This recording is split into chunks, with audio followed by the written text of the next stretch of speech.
Jumlahnya 741.991. Sudah masjid dan musola.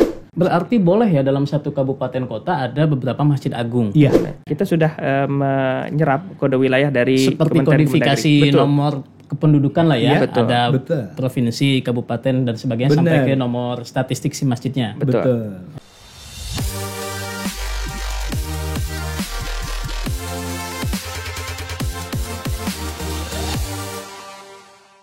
Baik, Assalamualaikum warahmatullahi wabarakatuh. Bertemu kembali di program podcast To The Point Bimas Islam.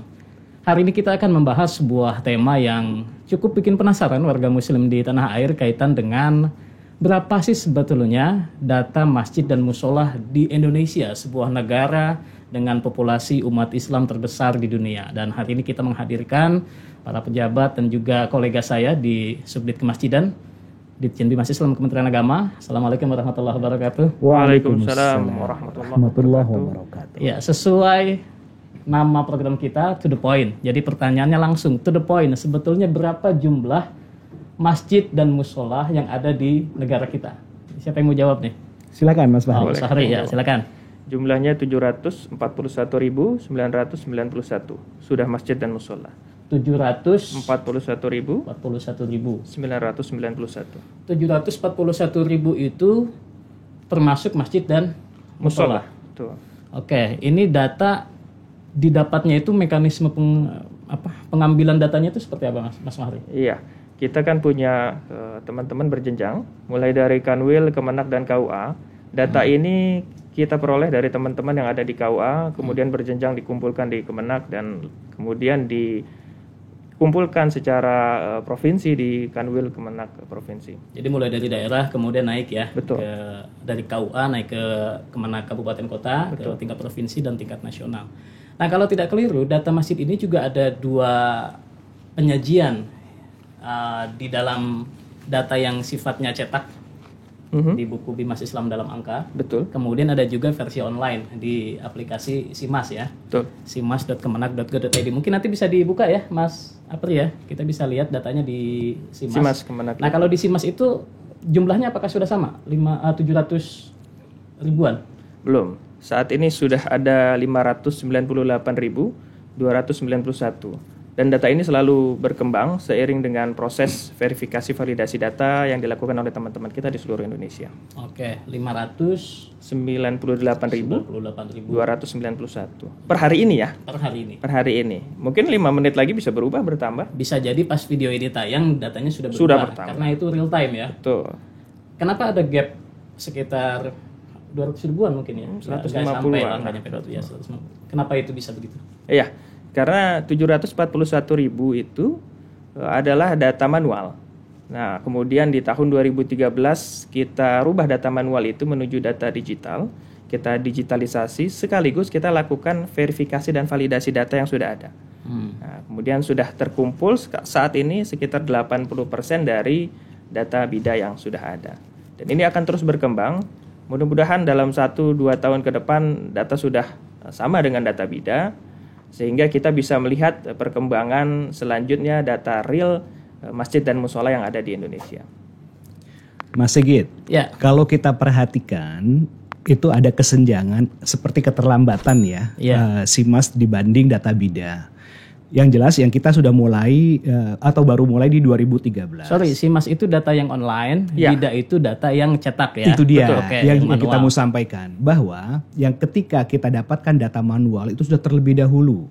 Sedangkan yang data melalui SIMAS ini baru dimulai 2013. Iya. Tapi yang lebih hebatnya insya Allah adalah bahwa yang kita akan dapatkan ini atau yang kita sudah miliki ini semuanya by name by address. Yap. Jadi tingkat validitasnya sudah sangat tinggi. Sangat tinggi. Insya Allah. Nah, gap sekitar 150 ribuan itu kira-kira sudah diestimasi belum kapan bisa sampai tercapai? Kalau lihat tren pertambahan data masjid online itu. Kami berharap sih, asumsi kami 2 tahun ya Pak ya. Insya Allah 2 tahun dari sekarang kita sudah sampai di angka 741.000. Jadi di Indonesia ternyata kalau kita mengacu kepada data jumlah masjid kita itu memang tidak nyampe 1 juta ya? Tidak nyampe ya? Tidak. Dan itu ya reasonable memang, masuk akal, make sense ya jumlah masjid sejumlah itu, termasuk jumlah musola. Ya. Apakah ini juga masuk Pak Zamroni atau Mas Fahri, data masjid musola-musola yang ada di tempat-tempat publik. Ya. Semuanya sudah masuk. Di mall, Ya. di sekolah, di kantor-kantor. Iya. SPBU? Iya. SPBU? Termasuk SPBU. Bahwa ternyata SPBU ya. yang kita bayangkan sementara ini ternyata tidak lebih dari berapa ratus? Tidak lebih dari 7.000 7.000 lokasi. Wow. Ini sudah yang BUMN dan yang di luar BUMN ya.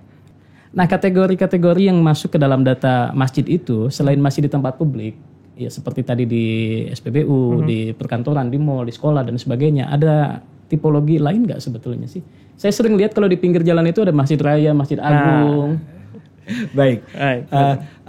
Kita berkaca atau bermula itu dari KMA 394 tahun 2004. Ketika di sana atau KMA itu mengatakan bahwa tipologi berbasis wilayah, ya, berbasis status. Jadi status masjid berbasis tipologi wilayah. Oke. Nah, ya kita yang pertama adalah masjid negara di ibu kota negara, kemudian masjid di tingkat provinsi, tingkat kabupaten atau kota madya, kemudian masjid di tingkat kecamatan, kemudian di tingkat desa, dusun, itu semuanya itu yang di tingkat yang paling bawah itu adalah masjid jami. Ketika naik di masjid yang tingkat kecamatan dinamakan masjid besar, kemudian dia naik tingkat lagi di kabupaten dan kota madya itu kita namakan dengan masjid agung. Selanjutnya yang di tingkat provinsi kita juga bisa kita sebut dengan masjid raya. Tingkatan-tingkatan itu seperti itu. Oh, ada levelingnya ya? Ada levelingnya. Bahkan ada dua lagi, Mas Sigit. Satu, masjid di tempat publik tadi itu, itu kita kategorikan sebagai tipologi baru, ya, karena selama ini memang kita akui teman-teman kita hanya mendata masjid musola yang ada kubahnya, yang ada menaranya begitu. Tetapi sedangkan kan kalau di mall kan nggak ada kubahnya. Betul. Tidak ada. Di mall, di stasiun, bandara, terminal, kemudian di dalam tempat-tempat bisnis, perkantoran. Dan itu sering sekali kita temukan tempat-tempat yang sangat bagus sekali, masjidnya terawat dan sangat termanajemen dengan baik di tempat-tempat publik. Kemudian ada lagi masjid yang bersejarah. Nah ini juga menarik. Masuk kategori tersendiri atau dimasukkan ke masjid agung atau bagaimana? Tidak. Memang kategori tersendiri. Oke. Kalau masjidnya kebetulan masjid bersejarah dan dia pada level kabupaten kota, apakah dipilih atau bisa dua-duanya? Dipilih salah satu. Pilih salah satu. Katakan misalnya Masjid Agung Demak. Betul. Dia adalah masjid bersejarah di satu sisi. Dia Masjid Agung juga bukan di Kota Demak? Iya. Kebetulan Masjid Agung itu bersejarah. Ya. Dia tidak masuk kategori selain itu. Namun kalau memang ada dua pilihan demikian, akan lebih berat memilih untuk masjid bersejarah. Kenapa? Karena masjid bersejarah hanya ada satu. Tapi kalau masjid besar, masjid jami, masjid raya itu bisa kita bikin lagi. Nah, kalau masjid bersejarah memang agung bisa di tempat yang lain. Betul. Ya. Tapi kalau masjid bersejarah kan dia punya nilai historis yang nggak bisa dipindah ya. Betul. Lokasinya, nilai-nilai sejarahnya. Satu mungkin yang masih ambigu di masyarakat, apakah di sebuah tempat hanya mempunyai satu masjid status atau status masjid? Saya gambarkan. Ketika di sebuah provinsi, ya, anggaplah di sebuah provinsi DKI Jakarta. Kita sudah punya masjid rayanya ya, sudah punya masjid raya Hasyim Asy'ari. Tapi kemudian yang di Jakarta Islamic Center. Yang pertama. Iya, yang pertama ya di sana. Kemudian kita juga punya yang kedua, gitu kan? Yang di sana Hasyim Asy'ari. Nah, kalau memang ternyata Pemprov DKI ingin membuat satu masjid lagi, gitu kan? Dan itu yang disebut dengan masjid raya lagi. Misal tempatnya di Jakarta Timur kah atau mungkin Jakarta Selatan, itu no problem, nggak ada masalah. Jadi di sebuah tempat, di sebuah provinsi itu bisa mempunyai beberapa masjid raya. Begitu juga dengan di beberapa kabupaten bisa mempunyai beberapa masjid agung. Kira-kira seperti itu. Nah, yang ambigu masyarakat itu bahwa satu tempat, satu lokasi, satu masjid satu aja. Betul. Satu masjid status. Padahal masyarakat bisa ataupun Pemprov, Pemkot itu juga bisa membuat masjid berdasarkan statusnya itu sendiri. Berarti boleh ya dalam satu kabupaten kota ada beberapa masjid agung? Iya. Boleh. Tapi ada syarat dan ketentuannya juga berlaku. Betul. Sesuai dengan tunduk kepada regulasi. Iya. Nah, yang sering saya lihat di pinggir jalan, begitu saya misalnya pas lagi travel kemana, kemudian numpang sholat, di situ namanya Masjid Agung, katakanlah Masjid Agung At-Taqwa, katakan begitu. apakah itu yang dimaksud Masjid Agung? Oh, tidak. Karena banyak juga ternyata Masjid Agung gitu ya. Iya, Nanti saya jalan lagi 500 meter Masjid Agung juga. Apakah yang dimaksud Masjid Agung itu adalah itu atau ada keputusan resmi dari bupatinya? Iya. Ada kriteria tersendiri memang untuk itu. Penamaan boleh, bebas. Ada Masjid Agung, bahkan di desa, di kampung ada yang namanya Masjid Agung. Oh, Masjid Jami juga banyak. Banyak sekali. Justru di tingkat 2 yang seharusnya Masjid Agung dinamakan Masjid Jami. Gitu. Oke. Jadi kebalik-balik. Jadi masih ambigu, masyarakat masih ambigu. Lanjut Mas Fahri. Tapi di regulasi kita terkait tipologi masjid sudah jelas.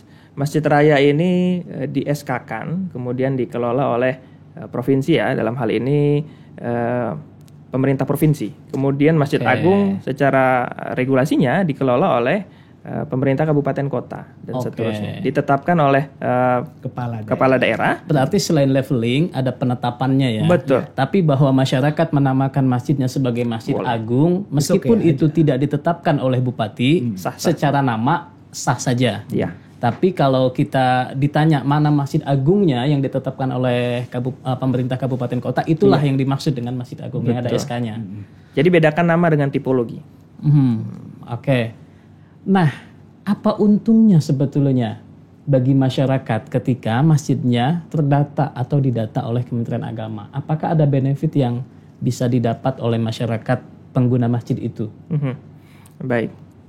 Siapa yang mau jawab? Ya, silakan. Oke, siapa aja boleh. Baik. Jadi dalam pendataan kita, seluruh masjid dan musola yang sudah masuk di dalam SIMAS, pertama kali itu sudah langsung punya ID. ID nasional masjid namanya. Nah, oke, menarik ya. Jadi masjid ada ID-nya juga. Ada ID-nya. Ada KTP-nya. Ya, kira-kira demikian. Nomor sensusnya lah kira-kira begitu. Kalau sensus kan bahasa dari ini ya, dari kementerian lain. Tapi kita punya ID khusus ya. Ada ID khusus untuk masjid. Ada 15 digit. ID ini terdiri dari jenis tipologi tadi, jenis masjid atau musolanya begitu. Kemudian kode wilayah. Nah, kita sudah menyerap kode wilayah dari seperti kodifikasi nomor kependudukan lah ya. Ada provinsi, kabupaten dan sebagainya sampai ke nomor statistik si masjidnya. Betul. Oke. Nah, itu by system. Begitu dia di input, saat itu juga langsung keluar nomor ID nasional masjid. Nah, dan itu belum menguntungkan bagi masyarakat. Memang. Apa untungnya kemudian kalau masjid punya ID? Baik. Banyak sebetulnya. Yang pertama dia terdata dulu. Kalau sudah terdata kan beberapa poin-poin penting dari informasi yang ada di masjid sudah terserap oleh Kemenak. Dan dipublikasi juga di aplikasi SIMAS tadi ya? Betul. Profil masjidnya, fasilitasnya, lokasinya, sejarahnya dan lain sebagainya. Itu pertama. Yang kedua, ini akan menjadi target sasaran pembinaan Kementerian Agama.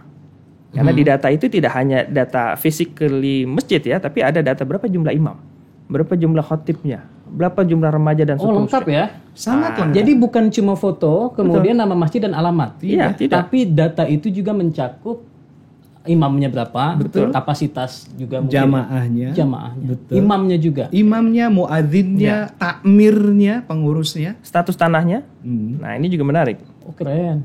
Status tanah. Bahkan kami tidak hanya menjadikan SIMAS ini sebagai direktori ya secara digital, tetapi kita akan mengembangkan ini menjadi dictionary masjid, kamusnya masjid secara nasional. Ada sejarah dan seterusnya. Coba deh kita minta dibuka aplikasinya ya. Boleh. Biar nanti. Ini SIMAS ya? Boleh. Iya. Ini terlalu dekat nih sama kita nih ya. Ini sudah ada rekapnya. Dan ini jangan dijadikan patokan karena setiap saat akan terus berkembang datanya seiring dengan proses. Ini adalah data yang real time ketika kita memulai podcast ini ya. Betul. Jumlah masjid negara ada satu, itu cuma satu di Indonesia? Iya. Karena Masjid Istiqlal negara, pasti ya? Iya, betul. Baru satu. Kalau nanti ibu kota negara pindah bisa 2. Oh gitu ya? Bisa. Sangat memungkinkan. Masjid di tempat publik 44.629. Wow. Iya. Jumlah musola di Indonesia ini ya? Iya, ini ada 4 tipologi musola. 275.600. Oh sorry, ini masjid ya? Ini masjid, ini musola. Ini musola. Musola jauh lebih banyak. Musola, ya pasti jauh lebih banyak. Karena kalau masjid di pedesaan mungkin satu desa ada 1-2 masjid, tapi musola bisa tiap RT. Betul. Bisa di tiap RT atau bahkan tiap kalau kita di desa kita sebut pedukuhan ya, atau kampung. Betul.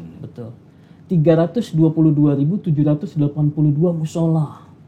Wow, terus kalau kita mau lihat profil masjid tadi gimana caranya Mas? Nah, profil masjid kita Ini bisa. kan ada masjid update nih. Ya, ini bisa kita klik misalnya Masjid Nurul Huda. Nurul Huda, coba kita buka di sisi Sebelah kanan, ya, sebelah paling kanan, link kanan ada iya, oke.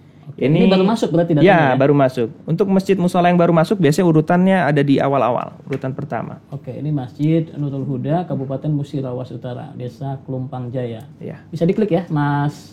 bisa. Nah, ini kalau misalnya kita bicara pendataan, tadi kan ada pembinaan, pemberdayaan, program pemberdayaan dari pemerintah. Seperti apa program pemberdayaannya, Pak Azamroni kalau boleh tahu? Kementerian Agama punya program untuk memberdayakan masjid-masjid di tanah air, begitu? Itu yang diberdayakan takmir masjidnya, remaja masjidnya, atau SDM kemasjidan. SDM Yang kemasjidan? pertama akan kita sasar adalah SDM kemasjidan. SDM kemasjidan itu yang pertama adalah takmir, pengurus masjid, pengurus oke. masjid, ketua, sekretaris, bendahara, kemudian imam masjid, Oke. gitu. Lalu organisasi yang ada di bawahnya, misalnya organisasi remaja masjid, kemudian majelis taklim, baik kaum bapak, kaum ibu, kaum remaja. Oke, karena dia terikat ke masjid ya, majelis taklim. Dan di bidang imarah itu sendiri itu ada 11 item atau 11 organisasi yang memang harus juga sama-sama diberdayakan. Salah satunya adalah kewanitaan. Nah, kewanitaan ini memang sangat penting bagi negara. Kenapa? Karena Rasulullah kan bilang al-imratu atau an-nisa'u imadul bilad. Ya kan seperti itu. Perempuan atau wanita adalah tiangnya negara. Kalau mereka wanita ini tidak disentuh atau kita tidak berdayakan, hancur negara. Oke, jadi ada program sampai ke majelis taklim kaum ibunya juga. Betul. Ya. Iya, meskipun nanti kita akan berbagi share dengan Direktorat Penerangan Agama Islam untuk sinergi. Iya, kita akan share, kita akan sinergi lakukan seperti itu. Nah, mereka ini yang tadi 11 bagian itu harus sama-sama kita rangkul dan kita berdayakan. Ini banyak yang belum tahu loh masyarakat kalau ternyata pemerintah punya program untuk memberdayakan takmir masjid, remaja masjid. Betul. Iya. Dan kalau mereka pengen diikut sertakan dalam pembinaan ini, ya masjid musolanya harus terdata dulu. Itu salah satunya. Lalu gimana caranya supaya masjid saya, musola saya dekat rumah itu masuk ke dalam pendataan SIMAS ini? Gampang. Supaya nanti bisa ikut kalau ada pembinaan. Iya. Kan remaja masjid dan bisa ikut dibina oleh Kemenang. Siapa tahu sudah terdaftar. Bisa jadi. Nah, bagaimana caranya masyarakat kalau ingin mendaftarkan masjid musolanya? Oke, cuma 3 syarat sih sebetulnya. Syarat pertama dia datang ke KUA atau Kemenang terdekat, mana yang lebih dekat dari masjidnya. Kemudian bawa pertama surat keterangan takmirnya. Ya, susunan kepengurusan. Kemudian status tanahnya, surat keterangan status tanah. Apakah sudah wakaf, apakah hibah atau hak milik dan seterusnya. Yang ketiga nanti foto-foto secara digital kita bisa tampilkan di dalam SIMAS. Foto fisik. Nanti pada saat mereka datang ke KUA terdekat akan ada wawancara langsung. Jadi kita bisa langsung dapat informasi yang lebih detail dari teman-teman takmir ini, memasukkan siapa nanti nama takmir, jumlah imam dan seterusnya. Tadi belum dijawab. Kita jawab lagi sedikit melengkapi jawaban Pak Zamroni. Apa keuntungannya? Yang pertama tadi itu pasti akan kita libatkan untuk program-program pemberdayaan kemasjidan. Itu yang pertama. Yang kedua akan ikut lagi dalam pengembangan layanan yang kita lakukan di Kementerian Agama. Misal, kami sedang mengembangkan juga aplikasi berbasis Android terkait kalau kita mencari masjid terdekat nih. Kita saat ini agak susah mencari masjid terdekat. Masjid Finder gitu ya. Ya, itu nanti masjid lokasi masjid terdekat. Itu akan masuk sudah. Kemudian kita akan kerjasamakan juga dengan beberapa kementerian dan lembaga terkait program-program yang kita bisa kerjasamakan. Seperti misalnya sekarang agak susah ya membuka rekening atas nama masjid, harus berbadan hukum. Ke depan kita sudah gandeng salah satu bank syariah terbesar di Indonesia. Nah, syaratnya gampang. Untuk mendapat rekening, membuka rekening atas nama masjid itu gampang sekali. Yang pertama pasti sudah terdaftar di SIMAS. Nanti ada surat keterangan terdaftar. Sudah punya ID masjid. Sudah terdaftar dan punya ID masjid tentunya. Dengan itu sudah bisa buka rekening atas nama masjid musola. Betul. Ini perlu dicatat oleh teman-teman, terutama pengurus DKM. Jadi kalau masjid musola Anda sudah terdata di SIMAS, sudah punya ID masjid musola, ada keterangannya, data itu bisa menjadi dasar Anda untuk membuka rekening atas nama masjid atau musola. Betul. Bahkan tidak hanya itu, tidak sampai di situ sebetulnya. kita sangat mungkin ya bekerja sama dengan kementerian lembaga lain terkait dengan pemberdayaan ekonomi umat berbasis masjid, kemudian pemberdayaan terkait SDM ketakmiran dan seterusnya, kita gandeng dengan yang lain. Nah, syaratnya yang bisa dilibatkan adalah teman-teman takmir atau masjid-masjid yang sudah terdaftar di SIMAS. Nah, itu kalau supaya terdaftar di SIMAS tadi kan datang ke KUA. Betul. Nanti petugas KUA yang menginput. Ya. Oke, ini foto masjidnya, ini lokasinya, ini namanya, kapasitasnya, segala macam profil masjid itu diinput oleh petugas KUA. Betul. Bayar nggak? Enggak. Gratis. Free semua. Jadi masyarakat bisa datang ke KUA ya, atau ke kantor Kemenak mana yang lebih dekat. Betul. Nanti dibantu diinput. Iya. Oke. Nah, kaitan dengan pemberdayaan tadi, salah satunya juga tadi dengan pemberdayaan ekonomi.